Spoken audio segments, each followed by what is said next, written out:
ভারতের হায়দ্রাবাদের একটি সড়কের নাম দেওয়া হয়েছে ডোনাল্ড ট্রাম্প এভিনিউ। মঙ্গলবার এই নামকরণের পর এবারে বিজেপির তোপের মুখে পড়েছেন এর উদ্যোক্তারা। বিজেপির পক্ষ থেকে এটিকে ভণ্ডামি বলে সমালোচনা করা হচ্ছে। কংগ্রেস শাসিত দক্ষিণাঞ্চলীয় রাজ্য তেলেঙ্গানার রাজধানী হায়দ্রাবাদ। মার্কিন কনসুলেটের পাশের এই সড়কটিতে রয়েছে মাইক্রোসফট, গুগল এবং অ্যামাজনের মতো বড় বড় সব প্রতিষ্ঠানের আঞ্চলিক কার্যালয়। এই সড়কটির নাম দেওয়া হয়েছে ট্রাম্প এভিনিউ। নামকরণের এই ঘটনায় সবচেয়ে বেশি সমালোচনা আসছে বিজেপির পক্ষ থেকে।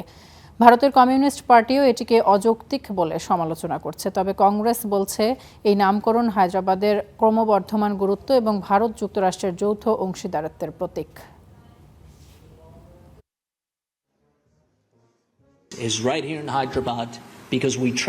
আমরা আপনাদের উপর আস্থা রাখি বলেই যুক্তরাষ্ট্র আজ হায়দ্রাবাদে উপস্থিত। আমরা এখানে এসেছি কারণ আমরা আপনাদের সঙ্গে কাজ করতে চাই। এই কনসুলেট ও আমাদের দূতাবাসের দরজা প্রতিদিন খোলা থাকে, কারণ আমরা এমন সুযোগ খুঁজে বের করতে চাই যা উভয় পক্ষের জন্যই লাভজনক হবে।